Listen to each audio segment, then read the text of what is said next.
Hi മക്കളെ, നമസ്കാരം. നമ്മുടെ 8ാം ക്ലാസ്സിലെ കേരള പാഠാവലിയിലെ ബ്രേക്കിംഗ് ന്യൂസ് എന്ന പാഠഭാഗം ഏറ്റവും കുറഞ്ഞ സമയം കൊണ്ട് എങ്ങനെ മനസ്സിലാക്കാം, എങ്ങനെ ചോദ്യോത്തരങ്ങൾ സെറ്റാക്കാം, അതിനുള്ള ഉത്തരമാണ് ഈ വീഡിയോ എന്ന് പറയുന്നത്. ഓക്കെ, ക്ലിയർ ആയിട്ട് ആദ്യം നിങ്ങൾ ചെയ്യേണ്ടത് ആ പാഠഭാഗം വൃത്തിയായിട്ട് ഒന്ന് വായിക്കുക എന്നുള്ളതാണ്. അത് നിങ്ങൾ തന്നെ ചെയ്യേണ്ടതാണ്, എനിക്കൊന്നും ചെയ്യാൻ പറ്റില്ല. എന്നാൽ നിങ്ങൾ വായിച്ചു കഴിഞ്ഞ ആ പാഠഭാഗത്തിൽ നിന്നുകൊണ്ട് അതിൻ്റെ ആശയവും അതിൻ്റെ ചോദ്യോത്തരങ്ങളും കൃത്യമായിട്ട് നിങ്ങളുടെ കയ്യിലേക്ക് തരാൻ എന്ത് ചെയ്തു, ഈ ഒരൊറ്റ വീഡിയോ മതി. ഓക്കെ, അപ്പം മക്കൾ എന്ത് ചെയ്യുക, കൃത്യമായിട്ട് ക്ലാസ് ശ്രദ്ധിച്ചിരിക്കുക. പാഠഭാഗത്തിൻ്റെ പേര് ബ്രേക്കിംഗ് ന്യൂസ്, 3ാമത്തെ യൂണിറ്റിലെ 2ാമത്തെ ചാപ്റ്റർ. സെറ്റല്ലേ? ഓക്കെ, ആമുഖം. 12 വർഷത്തിനു ശേഷം നടക്കാൻ പോകുന്ന വധശിക്ഷ നടപ്പിലാക്കാനായി സർക്കാർ ഫണിഭൂഷൺ മല്ലിക്കിനെ സമീപിച്ചപ്പോൾ അയാൾ 20,000 രൂപയും മകൾ ചേതന ഗൃദ്ധ മല്ലിക്കിന് സർക്കാർ ജോലിയും എന്ന ഉപാധിയാണ് മുന്നോട്ട് വെച്ചത്. ആദ്യം സർക്കാർ അംഗീകരിച്ചില്ലെങ്കിലും പിന്നീട് ചേതനക്ക് ആരാച്ചാരായി ജോലി നൽകി. അങ്ങനെ ചേതന ഗൃദ്ധ മല്ലിക് ലോകത്തിലെ ആദ്യത്തെ വനിതാ ആരാച്ചാരായി നിയമിതയായി. ചേതന ഗൃദ്ധ മല്ലിക് എന്ന അസാധാരണമായ ജീവിതാനുഭവങ്ങളും പാരമ്പര്യ തുടർച്ചയുമുള്ള കഥാപാത്രത്തിന്റെ അനുപമമായ ജീവിത സന്ദർഭങ്ങളാണ് ആരാച്ചാർ എന്ന നോവലിലെ കഥാവസ്തു. അപ്പോൾ നമ്മുടെ പാഠഭാഗം ഏത് നോവലിൽ നിന്നെടുത്തതാണ്? ആരാച്ചാർ എന്ന നോവലിൽ നിന്നെടുത്തതാണ്. അതിനകത്ത് നമ്മുടെ കഥാഭാഗത്തിന്റെ പ്രത്യേകത, ഏതൊരു വാർത്തയും പ്രേക്ഷകരിലേക്ക് ആദ്യം എത്തിച്ച് ചാനലിന്റെ റേറ്റിംഗ് കൂട്ടുക എന്ന ലക്ഷ്യത്തിലേക്കുള്ള മാധ്യമ ചിന്തയെ വിമർശന വിധേയമാക്കുന്നു ഈ പാഠഭാഗം. ആരാച്ചാർ എന്ന നോവലിലെ 8ാമത്തെ അധ്യായമാണ് പാഠഭാഗമായി ചേർത്തിരിക്കുന്നത്. ഏതൊരു വാർത്തയും പ്രേക്ഷകരിലേക്ക് ആദ്യം എത്തിച്ച് ചാനലിന്റെ റേറ്റിംഗ് കൂട്ടുക എന്ന ലക്ഷ്യത്തിലേക്കുള്ള മാധ്യമ ചിന്ത, വാർത്തക്കാർ അല്ലെങ്കിൽ TV ന്യൂസുകാർ, മാധ്യമ ചാനലുകാർ അവരുടെ റേറ്റിംഗ് കൂട്ടാൻ വേണ്ടിയിട്ട് ഏതെല്ലാം വാർത്തകൾ എങ്ങനെയൊക്കെ വളച്ചൊടിച്ചു കൊടുക്കാൻ പറ്റുമോ അത് തന്നെയാണ് ഇവിടെ എന്ത് ചെയ്യുന്നത്, പാഠഭാഗത്ത് അവതരിപ്പിക്കുന്നത്. നോക്കാം നമുക്ക് പാഠസംഗ്രഹം. സാധാരണയായി ആരാച്ചാർ എന്ന തസ്തിക പുരുഷന്മാർക്കാണ് നൽകാറ്, സിമ്പിൾ. എന്നാൽ ചേതന ഗൃദ്ധ മല്ലിക് എന്ന പെൺകുട്ടിയെ ആ തസ്തികയിൽ നിയമിച്ചത് ഒരു ചാനലിൽ വാർത്തയാക്കുന്നു, അവരുടെ ബ്രേക്കിംഗ് ന്യൂസായി നൽകുന്നു. അതിനായി ചേതന ജയിലിൽ നിന്ന് പുറത്തു കടക്കുന്ന നിമിഷം അവരിലേക്ക് ക്യാമറ തിരിച്ചുകൊണ്ട് സജീവ് കുമാർ മൈക്കെടുത്ത് പറയുന്നതാണ് പാഠഭാഗത്തിന്റെ ആരംഭം. ചേതനയെ പ്രശംസിച്ചും പുകഴ്ത്തിയും അയാൾ സംസാരിക്കുന്നു. എന്നിട്ട് ചേതനയോട് ചില ചോദ്യങ്ങൾ ചോദിക്കുന്നു. ഭയമുണ്ടോ? ജോലി ലഭിച്ചതിൽ സന്തോഷമുണ്ടോ? സ്ത്രീകൾക്ക് അഭിമാനിക്കാവുന്ന തസ്തികയാണോ ഇത്? എന്നിങ്ങനെ ചിലർ ചോദിക്കുമ്പോൾ ചേതന കൃത്യമായി ഉത്തരം നൽകുന്നു. വളയിട്ട കൈകൾ ഒരുക്കിയിട്ട് മരണത്തിലേക്ക് പോകുന്ന ആൾ യതീന്ദ്രനാഥ് ബാനർജി ആണെന്നും വ്യക്തമാക്കുന്നു. തുടർന്ന് തൂക്കിക്കൊല നടക്കുന്നത് വരെയുള്ള എല്ലാ കാര്യങ്ങളും CNC ചാനലിൽ മാത്രം നിങ്ങൾക്ക് കാണാമെന്നും പറഞ്ഞ് ന്യൂസ് അവസാനിക്കുന്നു. ഇതായിരുന്നു നമ്മുടെ പാഠഭാഗം എന്ന് പറയുന്നത്. സെറ്റാണല്ലോ? ചോദ്യോത്തരത്തിലേക്ക് വരാം. ലോകത്തിൽ ആദ്യമായി ഒരു പെൺകുട്ടി ആരാച്ചാരുടെ തസ്തികയിൽ നിയമിതയായിരിക്കുന്നു. ഇതെല്ലാ സ്ത്രീകൾക്കും അഭിമാനിക്കാവുന്ന നിമിഷമാണ്. ഇങ്ങനെയാണ് ന്യൂസ് ചാനലിൽ റിപ്പോർട്ട് വരുന്നത്. ഈ പ്രസ്താവനയോട് പ്രതികരിക്കുക. ലോകത്തിൽ ആദ്യമായി ഒരു പെൺകുട്ടി ആരാച്ചാരുടെ തസ്തികയിൽ നിയമിതയായിരിക്കുന്നു. ഇത് എല്ലാ സ്ത്രീകൾക്കും അഭിമാനിക്കാവുന്ന നിമിഷമാണ്. ഈ പ്രസ്താവനയോട് പ്രതികരിക്കാവുന്നൊരു ചോദ്യം വന്നു കഴിഞ്ഞാൽ നമ്മൾ എങ്ങനെ പ്രതികരിക്കണോ? എങ്ങനെ പ്രതികരിക്കണം? നിങ്ങൾക്ക് നിങ്ങളുടെ സ്വതന്ത്രമായിട്ടുള്ള അഭിപ്രായങ്ങൾ എഴുതാം. നമുക്കതിൻ്റെ ഒരു സ്ട്രക്ചർ റെഡിയാക്കാം. ചേതന ഗൃദ്ധ മല്ലിക് എന്ന 22 വയസ്സുള്ള പെൺകുട്ടിയെ ആരാച്ചാരായി ഗവൺമെന്റ് നിയമിക്കുന്നു. ഒരു പെൺകുട്ടി ആരാച്ചാരാകുന്നത് ലോക ചരിത്രത്തിൽ ആദ്യ സംഭവമാണ്. ജോലി കിട്ടിയതിൽ സന്തോഷമുണ്ടോ എന്ന മാധ്യമപ്രവർത്തകന്റെ ചോദ്യത്തിന് മറുപടിയായി ചേതന പറയുന്നത് ഇത് മുഴുവൻ ലോകത്തെയും സ്ത്രീകൾക്ക് അഭിമാനിക്കാവുന്ന നിമിഷമാണ് എന്നായിരുന്നു. പുരുഷന്മാർ മാത്രം ചെയ്തിരുന്ന ജോലിയായിരുന്നു ആരാച്ചാർ എന്നത്. ചേതനയുടെ ആരാച്ചാരായുള്ള നിയമനത്തോടെ സ്ത്രീകൾക്ക് ഏതൊരു ജോലിയും ചെയ്യാൻ സാധിക്കുമെന്ന് തെളിയിക്കപ്പെടുന്നു.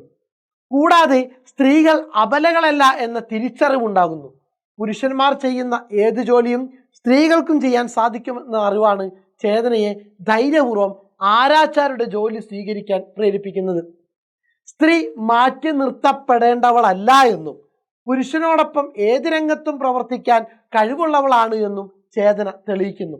ചേതന ഗൃദ്ധ മല്ലിക് എന്ന പെൺകുട്ടി ലോക ചരിത്രത്തിൽ ആദ്യമായി ആരാച്ചാരാകുന്നത് സ്ത്രീകൾക്ക് ചെയ്യാൻ പറ്റാത്ത ഒരു ജോലിയും ഇല്ല എന്നും പുരുഷനെ പോലെ എത്ര കഠിനമായ ജോലിയും സ്ത്രീകൾക്കും ചെയ്യാൻ സാധിക്കുമെന്നുള്ള പ്രഖ്യാപനമാണ്.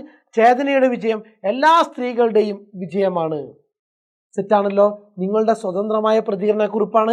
ഒന്നുകൂടി സെറ്റാക്കി വെക്കുക. പുരുഷന്മാർ മാത്രം ചെയ്തിരുന്ന ജോലിയായിരുന്നു ആരാച്ചാർ എന്നത്.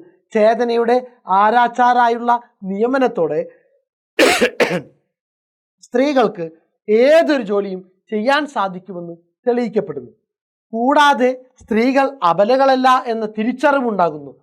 പുരുഷന്മാർ ചെയ്യുന്ന ഏത് ജോലിയും സ്ത്രീകൾക്ക് ചെയ്യാൻ സാധിക്കുമെന്ന അറിവാണ് ചേതനയെ ധൈര്യപൂർവ്വം ആരാച്ചാരുടെ ജോലി സ്വീകരിക്കാൻ പ്രേരിപ്പിക്കുന്നത്. സെറ്റാക്കി വെച്ചോ. Next question.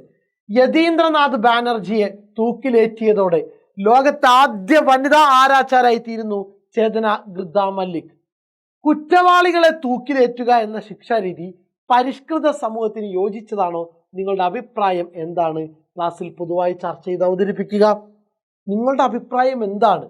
സ്വതന്ത്രമായിട്ട് നിങ്ങൾക്ക് അഭിപ്രായം എഴുതാം. കുറ്റവാളികളെ തൂക്കിലേറ്റുന്നത് എഴുതുന്ന അഭിപ്രായത്തിന് നിങ്ങൾക്ക് എന്ത് ചെയ്യാൻ പറ്റണം? വിശദീകരിക്കാനും കൂടി സാധിക്കണം. നമുക്ക് നോക്കാം. ചർച്ചാക്കുറിപ്പ്. കുറ്റവാളികളെ തൂക്കിലേറ്റുക എന്ന ശിക്ഷാരീതി പരിഷ്കൃത സമൂഹത്തിന് യോജിച്ചതാണോ? അതാണ് ചോദ്യം. ഇത്തരം ഒരു വിഷയം ചർച്ച ചെയ്യുമ്പോൾ പല അഭിപ്രായങ്ങളും പൊന്തിവരാം. എന്നാൽ ഏറ്റവും കൂടുതൽ ആളുകൾ പൊരുത്തപ്പെടുന്ന അഭിപ്രായമാണ് നിലനിർത്തേണ്ടത്. കുറ്റവാളികളെ തൂക്കിലേറ്റുക എന്ന ശിക്ഷാരീതി കാടത്തമാണെന്നാണ് മിക്ക പേരുടെയും അഭിപ്രായം. ഒരാൾ കൊലപാതകം നടത്തുമ്പോഴാണല്ലോ അയാൾക്ക് ശിക്ഷയായി തൂക്കുകയർ ലഭിക്കുക. പൊടുന്നനെയുള്ള മാനസിക പ്രക്ഷോഭമാണ് കൊലപാതകത്തിലേക്ക് നയിക്കുന്നത്. അപൂർവമായി മനഃപൂർവ്വം നടത്തുന്നവരുണ്ടാകും.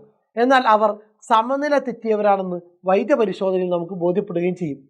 എന്നാൽ തൂക്കിക്കൊല അങ്ങനെയല്ല. മുൻകൂർ എടുക്കുന്ന തീരുമാനമാണത്. ഒരാളെ തൂക്കിലേറ്റണമെന്നുള്ള മുൻകൂർ പ്രഖ്യാപനം തന്നെ അപരിഷ്കൃതമാണ്. സെറ്റ്. വാർത്തകൾ സൃഷ്ടിച്ച് റേറ്റിംഗ് കൂട്ടുന്നതിനായി മാധ്യമങ്ങൾ നടത്തുന്ന ശ്രമങ്ങളെ നോവൽ ഭാഗത്ത് എങ്ങനെയാണ് അവതരിപ്പിച്ചിരിക്കുന്നത്?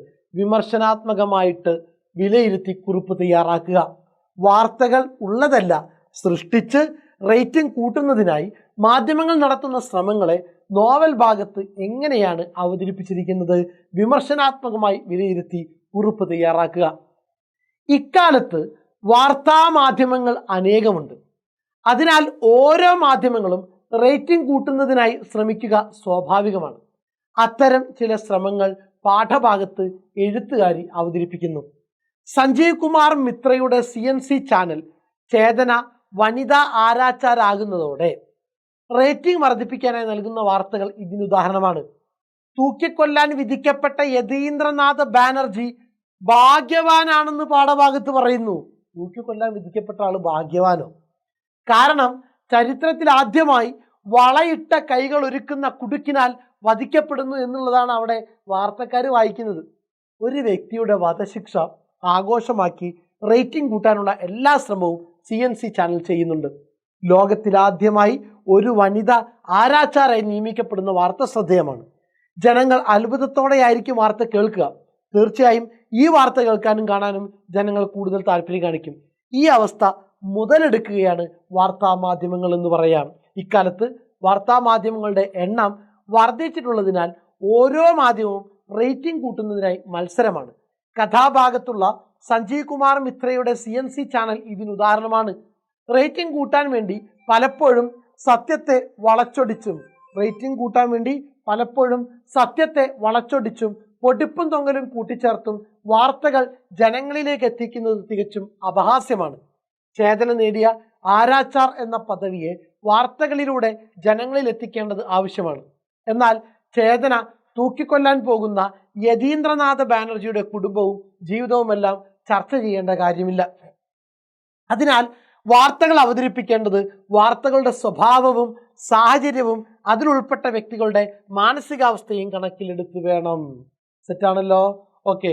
നെക്സ്റ്റ്, നടക്കാൻ തീരുമാനിച്ചാൽ കാലുകളെ വിശ്വസിക്കണം, പറക്കാൻ തീരുമാനിച്ചാൽ ചിറകുകളെ വിശ്വസിക്കണം, ജീവിക്കാൻ തീരുമാനിച്ചാൽ. പ്രസ്താവന വായിച്ചല്ലോ. ആരാച്ചാർ ജോലി ലഭിച്ച ചേതന വൃദ്ധ മല്ലിക്കിന്റെ ജീവിതവുമായി ബന്ധപ്പെടുത്തി ഈ പ്രസ്താവന വിശദമാക്കുക. സ്ത്രീ ആയാലും പുരുഷനായാലും ജീവിതത്തിൽ നാം ഒരു കാര്യത്തിന് ഒരുങ്ങിയാൽ അത് വിജയിക്കുന്നത് വരെ പ്രയത്നിക്കണം. ആ ഒരുക്കത്തിന് മുതിരുമ്പോൾ സഹായിയായി നമുക്ക് വന്നു ചേരേണ്ടവരെയും ഉൾക്കൊള്ളണം. നടക്കാൻ നമ്മൾ തീരുമാനിച്ചാൽ കാലുകളെ വിശ്വസിച്ചേ മതിയാവൂ. പറക്കാനാണ് പക്ഷെ തീരുമാനിക്കുന്നതെങ്കിൽ ചിറകിനെ വിശ്വസിക്കണം. അതുപോലെ ജീവിക്കാൻ തീരുമാനിച്ചാൽ സന്ദർഭങ്ങളെയും അനുഭവങ്ങളെയും നാം വിശ്വസിക്കണം. സെറ്റാണല്ലോ? ചേതന മല്ലിക്ക് പുരുഷ മേധാവിത്വം ഉണ്ടായിരുന്ന ആരാച്ചാർ തസ്തികയിലേക്ക് അപേക്ഷ കൊടുത്തു. അവർക്ക് ജോലി ലഭിച്ചു. എല്ലാവരും അതിശയിച്ചു. ജയിലിൽ മരണശിക്ഷയ്ക്ക് വിധിക്കപ്പെട്ട് തൂക്കുകയർ കാത്തു കഴിയുന്നവരെ സമയമാകുമ്പോൾ തൂക്കിലേറ്റുക എന്നതാണ് ജോലി. ഒരു സ്ത്രീ ഇത് ചെയ്യുക എന്ന് പറഞ്ഞാൽ സമൂഹ മാധ്യമത്തിൽ അംഗീകാരത്തിന് വിഷമമുണ്ട്. മരണം അത്ര ദുർഘടമായ ഒന്നാണ്. അതിനെയാണ് കേവലം 21 വയസ്സുള്ള ചേതന അതിജീവിച്ചത്. ഒരു മനുഷ്യനെ തൂക്കിലേറ്റുക നിസ്സാര കാര്യമല്ല. യാതൊരു വികാരത്തിനും പ്രാധാന്യം കൊടുക്കാത്ത ഒരു മനസ്സിന് മാത്രമേ അത് കഴിയൂ. അഥവാ ആ നിലവാരത്തിലേക്ക് മനസ്സിനെ മാറ്റിയെടുക്കണം. അത്തരം ഒരു മാനസികാവസ്ഥയിലേക്ക് അറിഞ്ഞുകൊണ്ട് മാറാനാണ് ചേതന ഒരുങ്ങിയത്. അവിടെ ചേതന ഒന്നു മാത്രം വിശ്വസിച്ചു: ജീവിക്കണം, അതിനൊരു തൊഴിൽ വേണം, ഏത് തൊഴിലായാലും വേണ്ടില്ല, അതിനെ വിശ്വസിക്കണം. അവിടെ വികാരത്തിന് സ്ഥാനമില്ല, വിചാരത്തിനാണ് പ്രാധാന്യം. അതുകൊണ്ട് ചേതന മല്ലിക്ക് ആ ജോലി സ്വീകരിച്ചു. ഈ വിചാരത്തിന്റെ പൊരുളാണ് ആ വരികളിൽ. സെറ്റാണല്ലോ? പാഠഭാഗം നന്നായിട്ട് വായിക്കുക, ചോദ്യോത്തരം 2 തവണ കേൾക്കുക, സെറ്റാക്കുക. ക്രിസ്മസ് പരീക്ഷയ്ക്ക് റെഡി ആവുക, ലൈക്ക് ചെയ്യുക, അഭിപ്രായങ്ങൾ രേഖപ്പെടുത്തുക. അടുത്ത ക്ലാസ്സിനായി കാത്തിരിക്കുക. Okay, thank you.